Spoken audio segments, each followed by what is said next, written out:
माखन चोर नंद किशोर।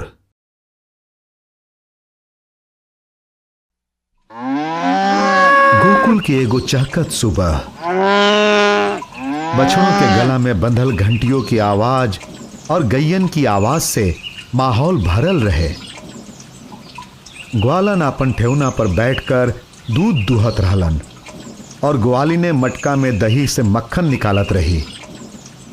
मक्खन के सुंदर गोला मटका में तैरत रहे। ऐसन मक्खन से भरल मटका ऊ ऊपर चढ़ावत रही। जानत ही काहे कि यशोदा के नटखट कान्हा हरदम मक्खन पर नजर टिका के बैठल रहत रहन और मौका मिलते ही मक्खन उड़ा लेत रहन। यह कारण गोपिया उनकर हाथ ना पहुंच पावे उतना ऊपर मक्खन रखत रही।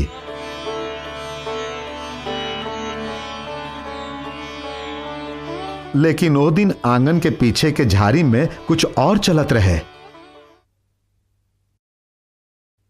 सांप? ना, शेर? बाप रे, बिल्कुल ना। उस झाड़ी में तो कोनो प्राणी ना रहे। बाकी एक के बाद एक कृष्ण, बलराम, सुदामा, गोपाल मंडली एगो मंजिल तय करे के निकलल रहन। योजना रहे मक्खन चुरावे के। दबे पांव सब गुणवंती ग्वालन के घर में घुस गईलन, लेकिन वो मक्खन ऊंचाई पर रखले रहे। अभी मक्खन खाइल कैसे जाए? कृष्ण एने ओने देखे लगलन। दूर आम के गाछ के नीचे वानर के कुछ बच्चा खेलत रहे। गाछ के पास दो बच्चा एक दूसरा के पकड़ के खड़ा रहे। एक तीसरा बच्चा मीठा मीठा फल तोड़कर सबके खातिर नीचे फेंकत रहे। वाह भाई, कृष्ण कुछ सोचे लगलन और फिर बलराम और दो साथी के साथ में खड़ा कैलन।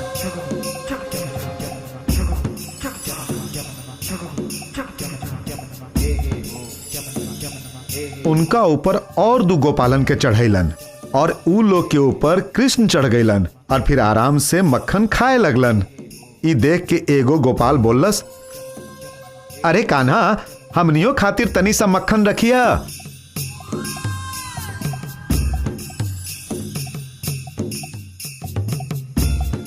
ये सुनते ही आपन ही नटखट कान्हा फटाफट मक्खन के गोला गोपालन पर फेंके लगलन।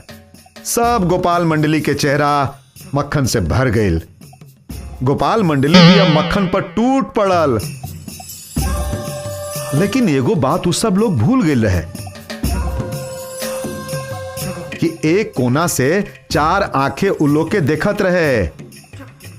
गुणवंती और ओकर पति ई मक्खन चोर पर नजर रखले रहलन। दोनों सीधे पहुंच गईलन चबूतरा पर, जहां नंद और यशोदा बैठल रहलन। गुणवंती सब बात बता दिली। नंद शांति से सब बात सुनलन और फिर यशोदा के तरफ देखलन तो यशोदा गुस्सा से लाल पीला होवत रही। वो कहली, बंद कर अपनी झूठ आरोप। कृष्ण हमार पुत्र हवन। हम उनका के पेट भर के दूध पिलावत हई और माखन भी खिलावत हई। तोहार कहना ई बा कि वो तोहार घर में चोरी करता? तो ई के हा? कृष्णा, एजावा, ऐसन कह के यशोदा आवाज दिली। ई कैसन आश्चर्य! कृष्ण नाचत घर से बाहर अइलन और जाके बैठ गईलन यशोदा माता के गोद में।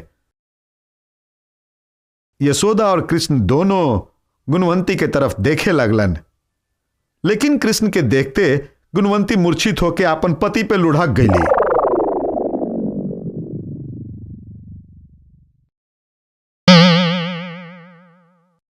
दूसर दिन कृष्ण देर तक सुतल रहन। सब गोपाल गैयन के लेके आगे चल गईल। अब कृष्ण के बहुत भूख लागल रहे, पर अब बाहर जाए के बदले घर में ही कुछ खा लिहल जाए, ऐसन सोच करू अंदर झांकलन। वहां माखन निकालत यशोदा दिख गईली। वो माखन निकालकर छोट मटकी में भरत रही। ई देखते ही कृष्ण के मुंह में पानी आ गई और वो चलत चलत ओइजा पहुंच गईलन और मक्खन के गोला उठा के मुंह में डाले वाला रहलन ही कि यशोदा मुड़कर देख ली। मक्खन भरल कृष्ण के मुंह देखते ही वो चौंक गईली, तनिसा गुस्सा भी आयल। हाथ पकड़ के कृष्ण के खींच के ले जाए लगली। जात जात बड़बड़ात भी जात रही। तबे गुणवंती हमरा कहत रही कि तोहार कान्हा चोर है, माखन चोर है, आज तू पकड़ में आ गईला।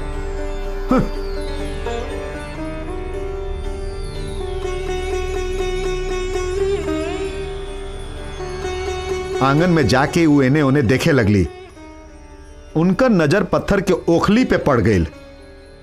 कृष्ण के उहे ओखली के पास खड़ा कैली और ओहिजे से एगो रस्सी उठाकर कृष्ण के बांध दिली।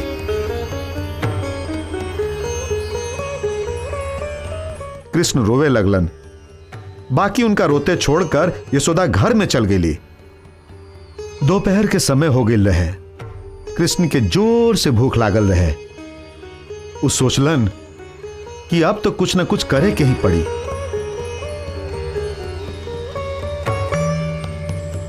तब वहीं आंगन में पास पास खड़ा दूगो गाछ पर उनका नजर पड़ल। पत्थर के ओखली के आहिस्ता आहिस्ता खींचत कृष्ण आगे बढ़े लगलन।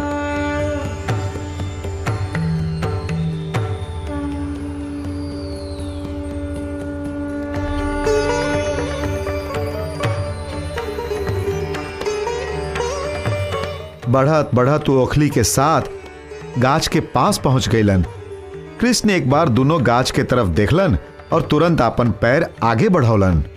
बाद में वो हाथ के सहारे आगे बढ़त ओखली खींचे लगलन और भइल का दोनों गाछ कड़कड़ कड़कड़ आवाज करत टूट के गिर गईल और गाछ से अलौकिक प्रकाश जगमगाए लागल और ओकरा में से दू गंधर्व प्रकट भइलन। वो दोनों कुबेर पुत्र रहलन। ऋषि के श्राप के कारण दोनों गाछ बन गई रहन। दिव्य देहधारी दोनों लोग कृष्ण के वंदना कैलन और आकाश मार्ग से स्वर्ग की ओर निकल गईलन।